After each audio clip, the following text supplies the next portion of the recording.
എല്ലാവർക്കും നമസ്കാരം. നമ്മൾ കുട്ടികളുടെ കവിത പാടുമ്പോൾ ഞങ്ങളെപ്പോലുള്ളവർക്ക് ബാല്യകാലത്തിലേക്കുള്ള ഒരു തിരിച്ചു പോക്കാണത്. പ്രത്യേകിച്ച് ചിത്രം വരെ, അതുപോലെ തന്നെ കാലം കമഴ്ത്തിയ കൗതുകങ്ങളൊക്കെ ശരിക്കും നമ്മൾ ചെയ്തിരുന്ന പണികളാണ്.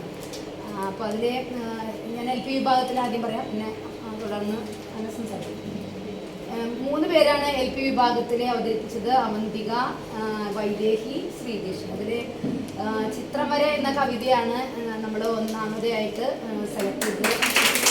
അതിൻ്റെ ശബ്ദം, താളം, ഭാവം എല്ലാം വളരെ രസകരമായിരുന്നു. ആ കവിത തിരഞ്ഞെടുപ്പ് തന്നെ കുട്ടികൾക്ക് ശരിക്കും പറഞ്ഞാൽ, ഞാനൊരു ചിത്രം വരയ്ക്കുന്ന ആൾ കൂടിയാണ്. സ്കൂളിൽ എല്ലാ വർഷവും 400ഓളം 500ഓളം ചിത്രങ്ങൾ കുട്ടികളെ കൊണ്ട് വരപ്പിച്ച് ചിത്ര പ്രദർശനങ്ങൾ ചെയ്യാറുണ്ട്. നമ്മുടെ ദേവമാതയുടെ അനുജാത സിന്ധു വിനയിലാണ് ഒരു പ്രാവശ്യം അതിൻ്റെ ഉദ്ഘാടനം തന്നെ ചെയ്തത്. അപ്പോൾ ഞാൻ ശരിക്കുള്ള അധ്യാപികയാണ്, പക്ഷേ ഇതൊക്കെ സൈഡായിട്ട് ചെയ്യുന്ന കാര്യമാണ്, എഴുത്തും വരെയൊക്കെ. പക്ഷേ അതിൽ കുട്ടികളെ ഏറ്റവും അധികം ഡിസിപ്ലിൻഡ് ആക്കാൻ പറ്റുന്ന ഒരു അഭ്യാസമാണ് ചിത്രം വരയ്ക്കുക എന്ന് പറഞ്ഞാൽ. അവരെ ശരീരം, മനസ്സ്, ശ്രദ്ധ എല്ലാം വളരെ അതൊക്കെ അതിൽ വരച്ച് അഭ്യസിക്കുന്ന കുട്ടികൾക്ക് മറ്റ് പഠന മേഖലയിലേക്ക് കൂടി അതിൻ്റെ ആ ഒരു കോൺസെൻട്രേഷൻ വ്യാപിക്കാൻ കുട്ടികളെ ഏറ്റവും ആദ്യം ഞാൻ പറയുക ചിത്രം വരയ്ക്കാനായിട്ടാണ് അഭ്യസിപ്പിക്കേണ്ടതെന്നാണ്, ചെറിയ കുട്ടികൾ മുതൽ. അപ്പോൾ അവർ അങ്ങനെ അച്ചടക്കമുള്ളവരാവും, ഒരു പ്രത്യേക കാര്യത്തിന് ശ്രദ്ധ ഊന്നാനായിട്ടൊക്കെ അത് സഹായിക്കും.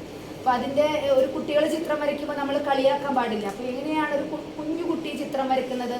അത് വരച്ച് പൂച്ചയെ പോലെ നമുക്ക് വളരെ ആസ്വദിച്ച് ആ കവിത കേട്ട് ഒരു എന്താ പറയുക, നമ്മളിലൊക്കെ ഹാസ്യം, അതുപോലെ തന്നെ കൗതുകമൊക്കെ ഉണർത്തിയ ആ കുഞ്ഞു ചിത്രകാരിയുടെ എല്ലാ വശങ്ങളും ഉൾക്കൊണ്ട് മാഷ എഴുതി. മാഷക്ക് അഭിനന്ദനങ്ങൾ. അതുപോലെ തന്നെ തിരഞ്ഞെടുത്ത കുട്ടിക്ക് പാടി വൈദേഹി. വൈദേഹിക്ക് അഭിനന്ദനങ്ങൾ. വൈദേഹി ഇങ്ങോട്ട് വരുമോ?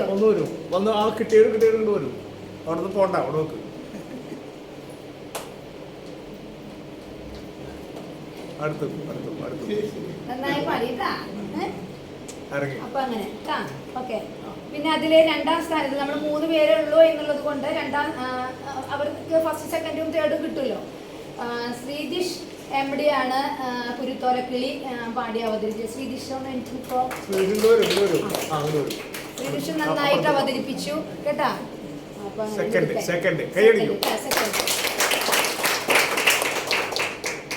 അവന്തിക MP.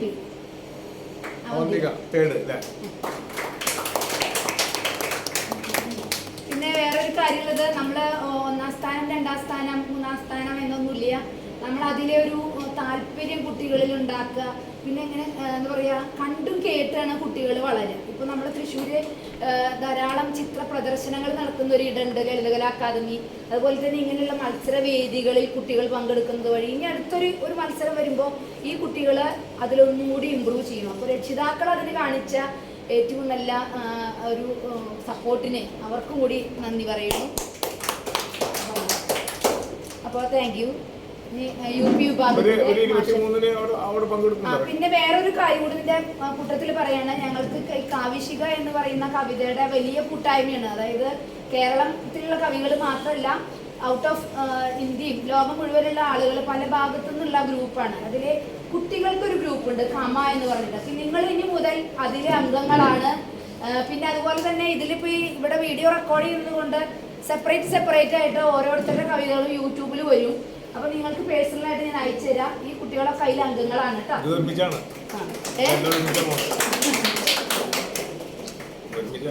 എല്ലാവർക്കും നമസ്കാരം. 5 പേരാണ് ഈ മത്സരത്തിൽ പങ്കെടുത്തത്. എല്ലാവരും നന്നായിട്ട് തന്നെ യുപിയിൽ 5 പേരാണ്. അതിൽ 5 പേരുടെയും ചെറിയ ചെറിയ പ്രശ്നങ്ങൾ നമുക്കറിയാം, കുട്ടികളാണ്. അപ്പോൾ അവരുടെ നമുക്കറിയണം ഒന്ന് പ്രധാനമായിട്ട് നമ്മൾ നോക്കും. അതിനൊരു താളം, അതിൻ്റെ ഒരു ഭാവം, ഇതൊക്കെ കൂടി നോക്കിയിട്ടാണ് നമ്മളൊരു മത്സരത്തിൽ പൊതുവായിട്ട് ചേർക്കുന്നത്. കുട്ടികൾക്ക് വേണ്ടിയാണ്, അവരുടെ അറിവിലേക്ക് വേണ്ടി ഇത് പറയുന്നത്. ഇനി നിങ്ങൾ പാടുന്ന സമയത്ത് അത്തരം കാര്യങ്ങൾ കൂടി ഒന്നുകൂടി ശ്രദ്ധിക്കുക. പരമാവധി നമ്മൾ സ്ഥിരം കേട്ടുകൊണ്ടിരിക്കുന്ന ഒരു ഗാനാത്മക സ്വഭാവമുള്ള കവിതകൾ പരമാവധി നമ്മൾ ഒഴിവാക്കുന്നത്. നമ്മൾ കേസറ്റ് കവിത ഒക്കെ നമ്മൾ പറയില്ലേ, അതുപോലെ കേട്ടുകൊണ്ടിരിക്കുക. നല്ല ഇങ്ങനെ ലളിതഗാനം പോലെയുള്ളത് കവിതാ പാരായണത്തിന് ഒഴിവാക്കുന്നതാണ് കുറച്ചും കൂടി നല്ലത്. കവിത ചൊല്ലലിന് ഒരു പ്രത്യേക ഒരു താളമാണ്. കവിത നമ്മൾ അതിന് പറയാം. ഇപ്പോൾ കവിതയുടെ തലത്തിലേക്ക് വരുന്ന വിധത്തിൽ അത്തരം കവിതകൾ തിരഞ്ഞെടുക്കുകയും നിങ്ങൾ തന്നെ അതിന് ട്യൂൺ ചെയ്തൊക്കെ ചെയ്താൽ കുറച്ചും കൂടി ഭംഗിയാണ്. ഏതായാലും ചെറിയ സമയം കൊണ്ടായിരിക്കും അങ്ങനെ വന്നിട്ടുണ്ടാവുക. എന്തായാലും 5 പേരിൽ കേട്ടതിൽ 1ാം സ്ഥാനത്തേക്ക് വന്നിരിക്കുന്നത് സ്വാതി കൃഷ്ണ, അവകാശികൾ. സ്വാതി കൃഷ്ണന്റെ അഭിനന്ദനങ്ങൾ. അപ്പോൾ സ്വാതി കൃഷ്ണയുടെ പാട്ടുകൾ കേട്ടല്ലോ അല്ലേ? അപ്പോൾ ആ കവിത ശരിക്കും അതിൻ്റെ ഭാവാത്മകമായി തന്നെ പാടിയിട്ട് അതിൻ്റെ ഏറ്റക്കുറിച്ചിലുകൾ അത് നമ്മളിലേക്ക് എത്തിച്ചേരുന്ന വിധത്തിൽ തന്നെ അവന് നന്നായിട്ട് പാടാൻ വേണ്ടി പറ്റിയിട്ടുണ്ട്. 2ാം സ്ഥാനത്തേക്ക് വന്നത് ആത്മിക, അതും അവകാശികളുള്ള കവിതയാണ്. ആത്മികക്ക്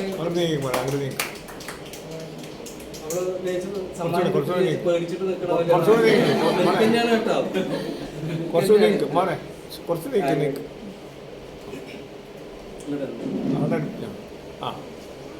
മൂന്നാമത്തത് ആത്മികയും അടുത്ത ആളും തമ്മിൽ ചെറിയ വ്യത്യാസമേ ഉള്ളൂ.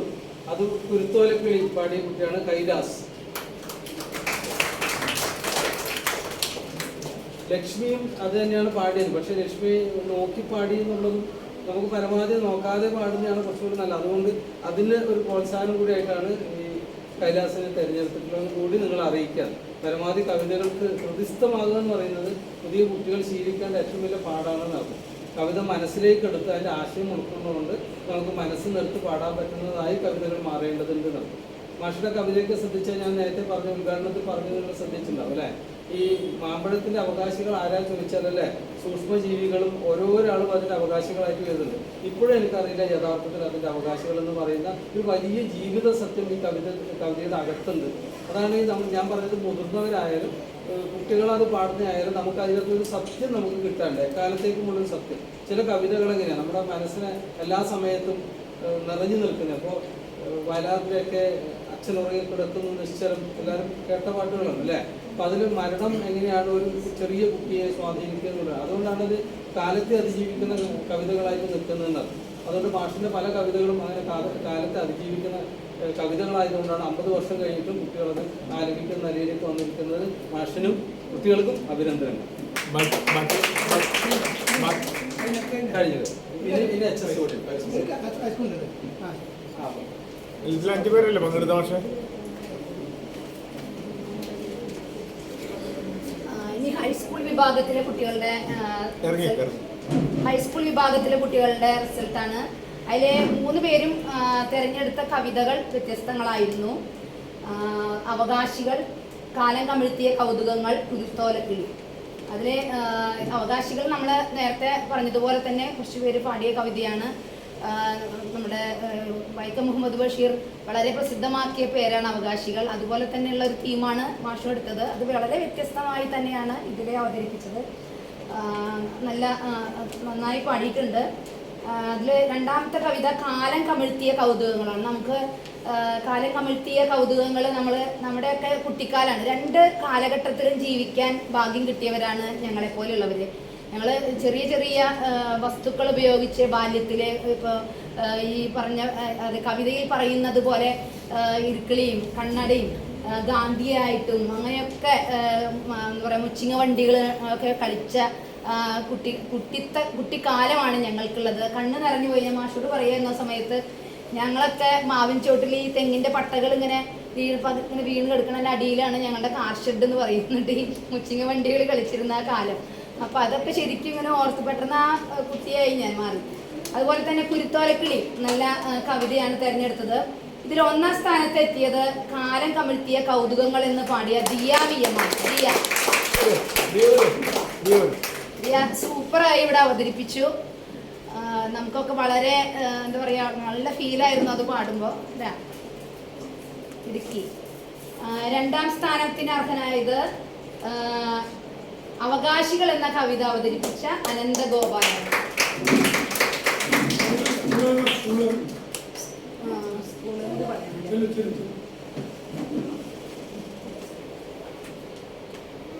Diya Saint Sebastian's Nellikunnu, Ananthagopal CHSS Chandrappinni, Dima Mariyam കുരുത്തോലക്കിളി 3ാം സ്ഥാനം,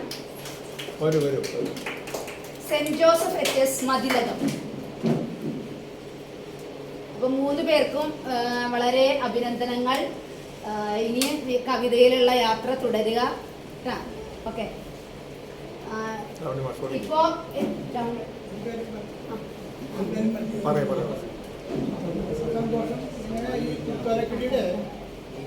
പതിപ്പുകൾ ഇത് കാരണം എൻ്റെ ഇത് കാരണം 7ാം പതിപ്പ് ഇറങ്ങണം. അതോടെ കൂടുതൽ 25 ഉണ്ടാകുന്ന 7ാം പതിപ്പ് ഇറങ്ങിയിട്ട് അതിൻ്റെ ഡിസ്കൗണ്ടൊക്കെ താല്പര്യം തന്നെ വാങ്ങിക്കാം. അത് കൊണ്ടുവയ്ക്കും. 7ാം പതിപ്പൂടെ കൊണ്ടുവയ്ക്കും. 23-ാം തീയതി എല്ലാവരും ചങ്ങമ്പുഴ ഹാളിലേക്ക് വരിക. അപ്പോൾ വേറെ പുസ്തകങ്ങളുണ്ട് 2 മണിക്ക്. വാങ്ങിക്കാം. എല്ലാവർക്കും